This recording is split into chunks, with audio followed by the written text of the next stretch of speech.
Hello students, important question class 9th for annual examination की series 1 में हमारा आज का 11th क्वेश्चन है। In figure P Q R angle is 100 degree and find angle O P R. इस diagram में आपको पी क्यू आर एंगल जो है वो 100 डिग्री का दिया हुआ है और हमें फाइंड करना है angle O P are.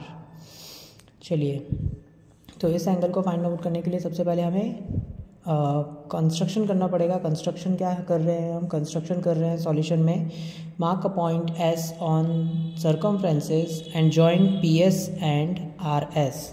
P से एस को ज्वाइन करना है, आर से एस को ज्वाइन करना है और सर्कमफ्रेंसेस पे ये एस पॉइंट पहले मार्क करना है। ठीक है, इतना कंस्ट्रक्शन होने के बाद बाय कंस्ट्रक्शन हम लिख सकते हैं P Q R S is a cyclic quadrilateral. हमें इसके चारों पॉइंट सर्कल पे नज़र आ रहे हैं, पी क्यू आर एस, तो ये साइक्लिक क्वाड्रिलेटरल हुआ। So angle P Q R plus angle P S R is equals to 180 degree. क्यों? क्योंकि साइक्लिक क्वाड्रिलेटरल में अपोजिट एंगल्स का सम क्या होता है? 180 डिग्री होता है। तो इसकी हेल्प से हमें क्या मिल जाएगा? Angle P S R is equals to 80 degree. इसके बाद we know that the angle subtended by an arc at the centre is doubled the angle subtended by it at any point on the remaining part of the circle। इसका मतलब ये है कि कोई arc है, जैसे अभी हमारे पास जिस आर्क की हम बात कर रहे हैं वो है P Q are arc. P Q are arc centre पे जितने डिग्री का एंगल बनाता है वो इस तरफ का अंदर वाला इंटीरियर एंगल होगा, उसका हाफ एंगल वो यहाँ पर बना रहा है। तो अभी हमने ये एंगल निकाला है पी एस आर, अभी हमें वैल्यू मिली है 80 डिग्री। इसका मतलब कि ये जो अंदर एंगल मैंने अभी हाफ एंगल बनाया है ये क्या होगा? इस एस एंगल का डबल होगा। सो हमारे पास पी ओ आर जो है वो twice of angle P S R होने वाला है। तो P O R is equals to 2 of 80 degree. ये हमारा एंगल एस था जो अभी हमने फाइंड आउट किया था। सो पी ओ आर की वैल्यू आती है 160 डिग्री।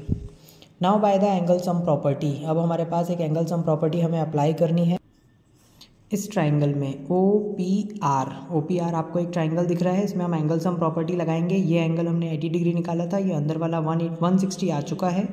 और एंगल पी और एंगल आर, यहाँ पर जो बनने वाले एंगल्स हैं, ये रहा आपका एंगल पी और ये रहा एंगल आर, ये दोनों आपस में इक्वल होंगे। क्यों इक्वल होंगे? क्योंकि हम ओ से लेकर के पी को रेडियस ऑफ द सर्कल बोल रहे हैं और ओ से लेकर के आर को भी रेडियस ऑफ द सर्कल बोल रहे हैं। और ऐसी कंडीशन में ये दोनों ही रेडियस आपस में इक्वल हैं, सेम सर्कल की रेडियस है, तो इनके ऑपोजिट एंगल भी आपस में इक्वल होंगे। That means angle P is equal होगा एंगल आर के।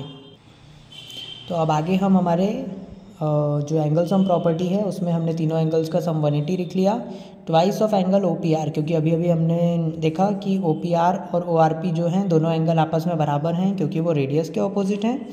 सो इसको हम लिख सकते हैं 2 O P R plus 160 is equals to 180 degree. Twice of angle O P R is equals to 180 minus 160। ये 160 इस तरफ प्लस में था, इधर आके माइनस हो गया और यहाँ पर 2 हमारे पास मल्टीप्लिकेशन में था, ये अदर साइड जा करके डिवाइड हो जाता है। 180 माइनस 160 20 बचेगा, उसको 2 से डिवाइड करेंगे तो 10 आएगा।